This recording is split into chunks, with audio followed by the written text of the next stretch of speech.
So ayan! Oh my God, magamukbang na naman. Tago na. Magpapakpan tayo mga binito mga bi sa bahay ni Useful, mga binito tayo mga binagluto mga binang. Tortang talong. Mga bi ay nagluto tayo mga bi sa bahay Sarap, ni Useful. nakakaloka. Tsaka currently actually, Gusto ko lang, ha? girl, paano ka pa lang? Paano? Pa-lunch na pag naka-lunch, di ba? Oo mga bi. Pa-lunch ka pa lang tanghaling tapat na, bi. bi.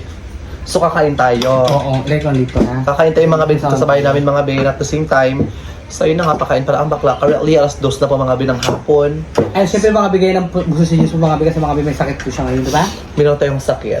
Kaka-extend na kagabi, nagkasakit na si Bading. Ay, mga bi, nagdat po siya ngayon mga bi. Siyempre mga bi, ano mga bi. And may lakad siya ngayon mga bi, may lakad din siya. Pero na kung judge siya maya sa pageant mo, tsaka Brooks Point, kasama siya mga bin. Siya yung coordinator. Wow. Ang coordinator ng duet mo. Gaga? Ay mga bi, siyempre mga bi, bakit mag-upisa mga bi magkain mga bi, mag-pray muna tayo. Go na, pray ka na.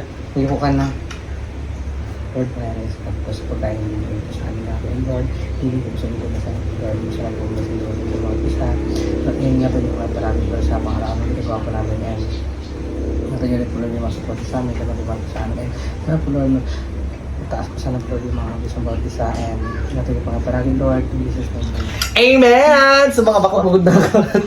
Hindi pa mag-aiyak ka na. Ang init kasi mga bi, nagluto tayo mga bi ng ano, mga bi tortang Alam nyo guys, kumain na kasi ako mga bikay na guys. Kaya sabi ko sa Edgar, samahan ko na lang siya magkain. Pero hindi naman ganun kain ko kasi busog pa talaga ako. Kumain na talaga ako, bi. Ano ka ni papa mo? Ako na magkuha, kunti lang. Tama na yung bi. Yan, tama na. Kaya busog pa talaga ako, bi ko alam mo lang bakla. Nagkain na kasi ako kain ng mga bi. Dinuguan na lang namin dahil. Pero ito mga binuto yung tortang talong mga Ay, binaluto mga ni Edgar. Kakain tayo ng kanyang tortang tilong. Ayaw kasi usual mga Ba't mo kinagatan to? Di mo kinagatan yun. Ah, sorry. May balat yata. Kalaw kinagatan mo. Ay, di ba mga bilang dito na rin yung kaldero, pokok.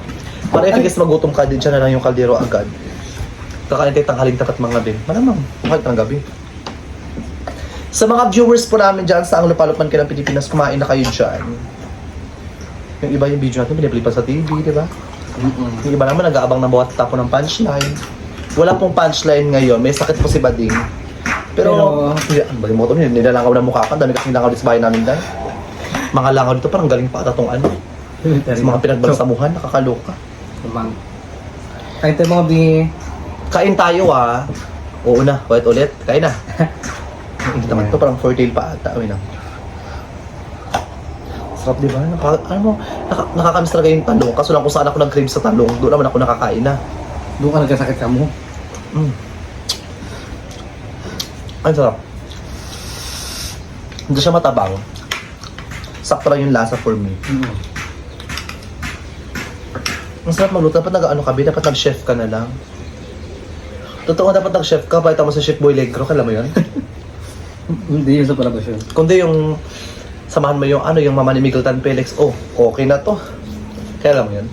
Hindi. Hindi ko siya kilala. Kain tayo. Ang init. Ang init tangalit tapos kasi mga bi. Tayo mo nga yun, sinagot na namin.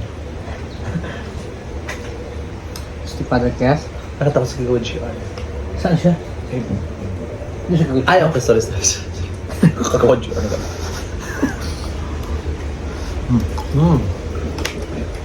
Saan ka marami kang kamay ka?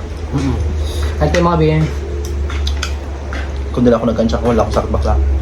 Bus talaga yun, sabi sa ibig. May sakit kasi mga bi sa Useful. Pero okay rin naman siya, hindi naman siya yung... Pangit kasi yung kung di mo labanan yung sakit mo. So kahit may sakit ako, go with the flow, be. Aura to, be. Mag-adjust tayo. kasi mamaya, diba? Masarap. Samahan ko siya mga bi, mga bi, mga kapuday. Judge ng pageant. I-vlog mo yun para makita nila. Di ba? I-vlog mo para sabihin na, hindi lang pala hanggang dito si James. Oh, challenge tayo talaman. Hindi lang pala siya pang judge ng barangay. Oh, di ba? Bakit sabihin na? Pang-munisipyo lang pala. Oh, di ba? Bakit sabihin na? Ay, si James na, mukbang lang namin. Mukbang kagawin. Ay, nakala niyo. O mga bikain tayo. Yabang, di ba? Pakayabang mo. Charot lang. Kain tayo, ha?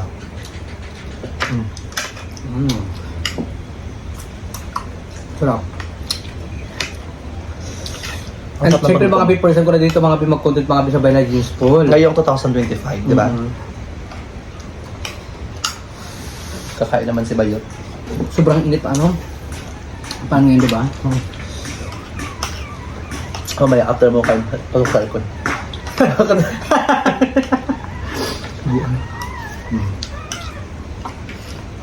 Kain ka marami, ha? Kailangan magtaba kami. Gusto na ako. Grabe. Ikaw ang tagal pa ng baso mo talaga kayo, no? Di ba meron ka tubig? Di ba naka-mineral ka na? Bawal ka na sa mga tutulog sa bumabumba? Pwede pa rin hirap na pa ako. Hindi kasi ako nag-ano, parang ganyan mga ganyan tubig. Di ba sabi mo, ayaw mo na ng mga tubig na mabumba kasi may mga balahibo? Ang mahirap kasi ano yun. Shala. Mas prefer ko kasi mineral, pinaprotekta ko yung sarili ko. Charis lang. May mga time, okay din naman ako pag no choice na talaga. Hindi na kasi ako, minsan uminom ako. Kasi bakla, yung gato, may mga balaybo ng pusa, may balaybo ng aso na imahin na ibahan ako, kaya nag-mineral na ako mga be. Ante mga biyang. Sana, di ba? Hindi, tsaka nagabili talaga ako ng mineral be kasi sayang naman yung pera ko, di ba? Hindi naman siya gastos, nakatabi lang naman. So, ano sa tubig yung maya, ano pa? Pakayabang, di ba? Charot lang. Tubig tayo dyan.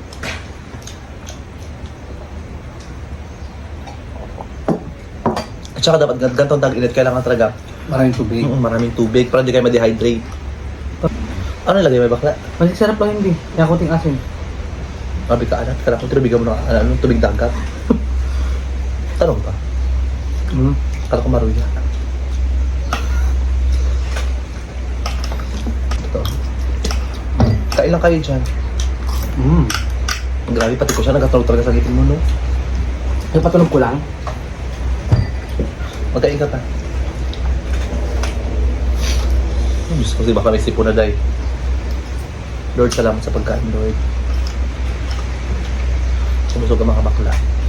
Yung pagkain. Daming ulam. Nalala ko before, nakakain din naman din ng ganito. Pero dati kasi nung di pa ako nagbablog. Afford din naman siya, pero di naman totally yung isang pitik lang gusto agad. Pero dati hindi tayo nagbablog. Sa TikTok tayo. So, sakto lang eh. Kinakain natin sakto lang din. Hindi naman siya nagugutom-gutoman talaga. Pero kahit paano is, kahit paano nakakabangon-bangon din sa kahirapan. Yung mga kung titignan mo sa likod, malayo na rin talaga. Malayo na, pero malayo pa. So, maray pang struggle. Bata pa tayo bakla. Especially ikaw, ako. 25 years old pa lang tayo. So, pakalati pa natin ng 50. So, maray pang struggle tayong, alam mo yun, di ba? Pero syempre, kahit ganun man, syempre hindi ko rin sure kasi hindi ko naman, kung aabot ka ng 50. Di ba? Kasi baka sa kinakain natin, B. Mabibitchin, no? Di ba kasi yung mga tao kasi yan bakla? Ikaw kasi nagluta ka, diba ako hindi? Nagluta ako, B. Kasi ngiti ako eh.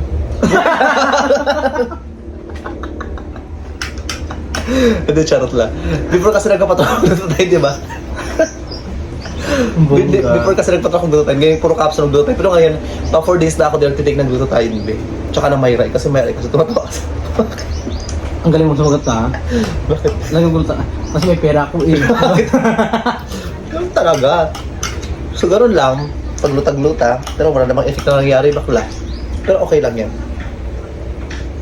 Di ba sabi dito, do what makes you happy? As long as pinaghirapan bagay na yun, bilhin mo yung gusto mo kung saan yung satisfaction mo, kuhang-kuha ka. Ganon. Kaya yung mga bagay na meron ka dyan sa bangko mo, tinatago mo lang dyan at nag-iisip ka kung gastusin mo o hindi. Baka gastusin mo na yan baka habang bata ka pa. Kasi tandaan mo, baka sa dulo-dulo rin pagsisisi, di ba? Kaya kayo sa mga OFW dyan, sa mga iniipon-ipon, nag-iisip kayo kung gusto mong bilhin yung isang bagay, bilhin mo na. May pera ka naman, bilhin mo na. Tandaan mo yung pera na babalik pa, di ba? Pero yung edad na gusto mong bilhin yon, hindi na, be. Kung sabi ng ibang tao, ay, ang luho mo naman sa gamit na ganyan, okay lang, bakit para yung sobrang mong blessing, yun ang bilhin mo sa luho. Kung maluho ka, go. Ako kasi may part din naman na maluho ako. Especially sa health, di ba? Puro ako collagen. Marami ako ini-invest sa katawan ko bakla, especially sa katawan ko base. Pero natatakot din naman ako kasi usually kasi nakikita ko yung nagpapagluto, nagkakaroon ng cancer or ng colon cancer. So sa part ko, medyo natatakot din naman ako kaya pero ko mas malakas ako dati bakla eh. Ngayon kasi nagtitake din ako ng bawang. Nakuha ko yun sa isang vlogger na sikat din. So kahit na paano ngayon, yan bawang, pagtapos nagtika ko before nagluto tayo, in-stop ko na siya pag-ugluta ko. Pa 3 days pa lang pagtapos yung pag-mayrai. Yung mayrai kasi bakla siya, recommended siya ng Dr. Ben. Kaso lang ang mayrai kasi bis nakakataba kasi siya lalo. Nakakabilog siya ng katawan. Kaya in-stop ko yung mayrai ngayon. Ganun lang, pagtapos invest, kung may pera ka mag-invest ka. Invest ka ng lupa. Invest ka ng alahas. Invest ka ng property. Para if in case man tumanda ka, or if in case man kailangan ng pera, or mag-iipon ka sa bangko. Pero sa pag-iipon sa bangko, wag mo rin kalimutan yung pasayan yung sarili mo. Mag-invest ka rin para sa sarili mo. Yung bali yun na yung mga pagod mo, yung mga pagkakayod mo sa mga pera na gusto mong bilhin mo na. Nagkapayong natin sa kanila, parang kasi nagtitipid pa, di ba? Nag-iisip kung bilhin pa yung isang bagay. Kasi, ano ba yun? Ayaw ko bilhin kasi naka-budget lang ako. Naintindihan ka kung nasa budget ka lang. Pero if in case may sobra ka naman blessing, bilhin mo. Pero kung nasa budget ka lang at sakto lang naman yung pera mo at may pinaglalaanan kay isang bagay, edi huwag ka mo lang gumastos. Pero kung may sobra ka naman blessing na gusto mong bilhin yung isang bagay at sa palagay mo kasya naman ang pera mo at sobra pa, go na be. Di ba? Para kahit paano, bakit? Nakain na ako. Hindi ko nag-super chicken ka. Tapos nakasak magkain. Kasi mga bibos na si Diyos po mga kabi. Actually, papunta ko sa kanya mga kabi, kumain na rin siya. Kumain ako, Bi. Tsaka dinalian ko talaga pag may gosh, si bakla ko, basta dinuguan, okay. So, dinalian ko na talaga, Be. Ganoon lang, gawin mo yung mga bagay na gusto mo. Araw-araw ko sinasabi sa inyo, gawin mo yung mga bagay na gusto mo para sa dulo walang regrets. Wala kang pagsisihan. Di ba? Wala ka. Nag-iipon ka ng pera mo. Pag tumanda ka, tama lang din sa bill mo sa ospital. Di ba? Bagay, ito yung ka naman. Diba, nag-iipon ka ng pera mo pag na-hospital ka, tama lang din sa bilang hospital. If in case may pera ka, yung mga bagay, yung mga lugar na gusto mong puntahan, di ba gusto mong mag-relax, gusto mong mag-reminisce, gusto mong mag-unwind, may isa kang lugar or probinsya na gusto mong puntahan, go mo na yan, huwag mo na pag-isipan niya. Go na bakla, tandaan mo. Ang edad tumatakbo pero ang pera na babalik yan dahil. Kaya go na. Support lang kung ano yung mga gusto nyo gawin sa buhay ninyo. Tsaka huwag kayong makinig sa opinion ng ibang tao. Yan yung opinion ng ibang tao, ibig sabihin hindi sila masaya. Oo, naanak ko lang yan. Nabasa ko sa Attraction of Law. Kapag yung tao maraming sinasabi, ibig sabihin hindi sila masaya sa life mo. Tsaka alam mo recently kasi ako kasi, di ba recently, di ba okay sa akin yung pinag-uusapan ako. Ay hindi, before kasi okay, dati kasi pag binabackstab ako, syempre parang paraning din ako, di ba pinag-uusapan ako patalikod? Ngayon kasi bakla hindi na dahil. Sa Attraction of Law, mas gusto kong pinag-uusapan ako. Oo, kasi yung naano ko lang kay Gorgeous of Attraction of Law, sa TikTok siya, be. So, mas maganda pa ng pinag-uusapan ka para patalikod. Kasi bakla, for example, like pinag-uusapan ka na patalikod, bakla, bali yung toxic na sinasabi nila sa'yo, ma-absorb nila yun. Ibig sabihin yung flow ng blessing, hindi dadaloy sa kanila. So for me, mas okay pinag-uusapan ako ng maraming tao or may nasabi kang di maganda sa akin or sino man tao dyan. Mas gusto kong gano'n kasi feel ko kasi Kasiraan ka pa, diba? okay lang sa akin, kaya okay lang. Kasi yung flow ng blessing sa akin naman pupunta, hindi naman sa kanya eh. Diba? Yung absorption ng blessing, hindi sa kanya. Attraction of Law, napanood ko yung kagabi na, sabi ko, ay, totoo. Sabi ko, ganun, bakla, pinanood ko ito kagabi na. So, ibig sabihin, huwag kang matakot na pag-usapan ka ng ibang tao kasi yung attraction of Law ng blessing, isa yung mapupunta, hindi sa kanya. Kasi ma-absorb niyo yung pagka-toxic ng ugali niyo. Ganun yung nangyayari. So, okay lang. Kaya may mga taong ganyan. Basta ang importante masaya ka sa ginagawa mo, wala kang natatakan tao, mukha ka man parampakan, importante wala kang tinatakan tao. Yung mga bagay na may mga pagkakataong ayaw sila ng tao, it's okay, valid naman yan. And don't please to anyone para lang gustuin ka. Kasi yung mga tao talaga na ayaw ko, may mga tao na gusto ka. Pero mamimili ka kung saan mo gusto. Sa tao ka ayaw ka, sa taong gusto mo. Sa taong gusto mo, sa taong gusto ka. Bobo naman ito. Basta ganun lang yung mga... Tatanga-tanga na ba kasi... Tsaka huwag mag-business. Bimok ba to be? Nag-award ako sa kanila. Alam bakla, kumain ka pa bilang marami, Bi. Yung kanin mo. Kumain ka na.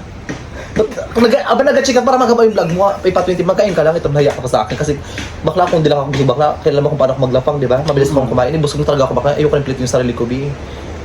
Basta ganoon na mga Bi, yung mga bagay na pag pinagpaplanuhan mo matagal na, ituloy mo na. Pinag-iisipan mo mag-travel sa ibang bansa, pinag-iisipan mo umuwi ng Pilipinas, umuwi ka na. Pinag-iisipan mong may bilhin ka ng isang bagay, bilhin mo na. Kung may pera ka naman, tandaan, ang pera na babalik. Pero ang edad ng tao, hindi eh. Diba? Kaya yung mga bagay na meron ka, huwag mong tikarin yung sarili, huwag mong kuriputan yung sarili mo. Kasi ano bakla, ako lang to may mga pagkakataon talaga minsan na kagaya nakaraan sa SM, so may pagkain naman, may mga mahal doon.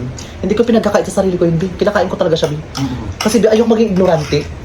May ganun ka rin ba? Yung tikman ko to kasi hindi pa ako nakakatikim ng ganito kasi ayoko maging ignorante sa lasa. Binibili ko diba?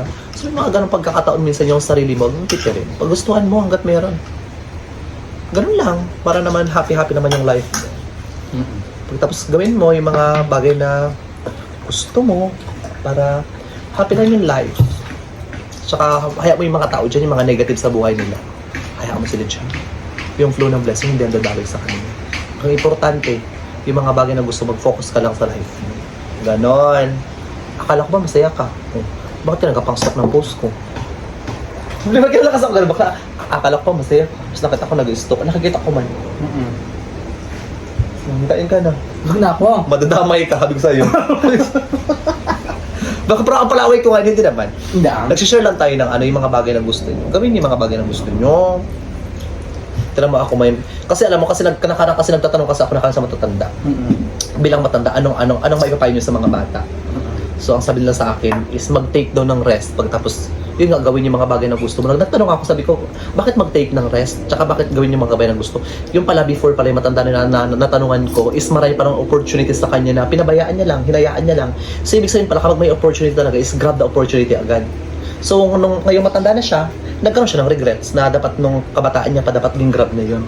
Kinuha niya yung opportunity na yun. So, may point naman siya actually. So, yung mga opportunity dapat hindi siya pinapalampas. I-claim mo lang, kunin mo lang.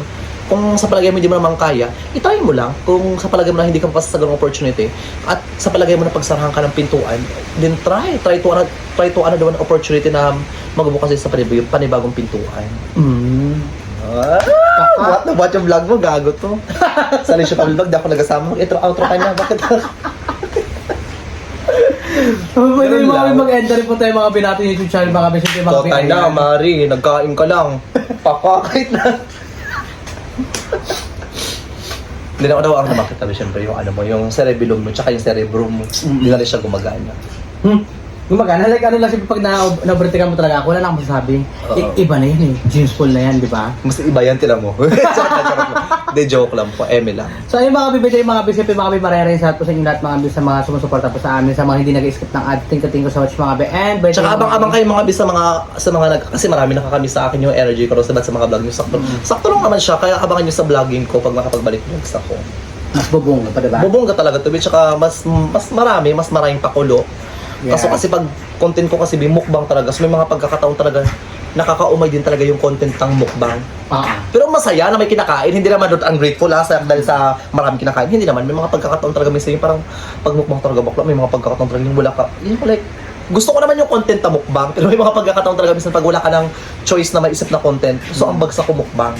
Diba nang-miss ko dyan dati dyan tayo Oo. natin. If in case nagko-content ako ng tulong-tulong, pero yung tulong-tulong na is grateful ako na tumutulong ako, hindi sabing pakitang tao lang yun. Tumutulong tayo, so may mga pagkakataon na malaki ang views, maliit ang views. Especially nung pandemic. So yun ang kasagsagan ko, nag-boom ako ng pandemic. Pero may mga pagkakataon pa minsan na tumatakbo pa rin ba sa utak ko bakla. Na hanggang pandemic lang ba? Hindi Di ba sabi ko, hanggang pandemic? Hindi ka lang hanggang pandemic videos ko. Hindi mo nagpasan mo ngayong mga ano doon yung kasi ka nakarating, di ba? Oo naman kasi may pagtanong, hanggang pandemic lang ba? So hanggang dito lang baka hanggang pandemic lang talaga ako. Kasi that time kasi yung mga tao kasi nag-quarantine sa bahay nila, di ba? That time boring yung mga tao, so ako ang hinahanap. Ngayon hindi na pandemic. Yung YouTube channel ko nasa lilaya na siya, sumalit ang views ko. Grateful naman ako mga 12k, 15k. Pero before kasi, alam mo yun, ewan ko kung ako lang, pero kapag malaki kasi ang views mo, mas nakakagana mag-content.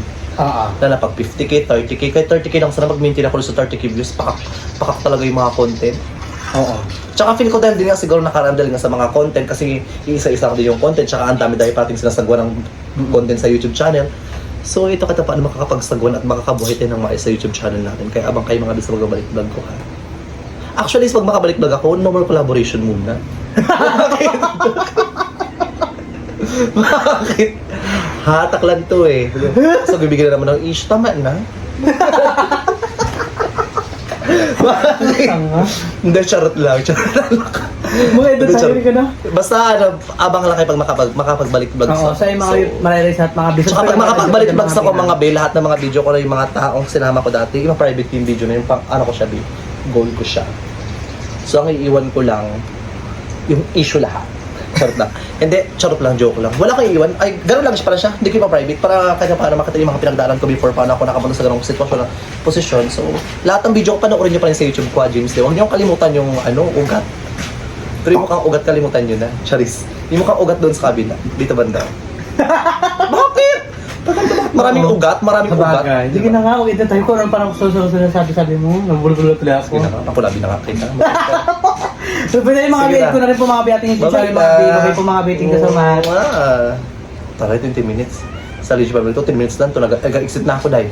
Dito yung nag-exit, tala mo. Ito ka kalabi Bakit ba?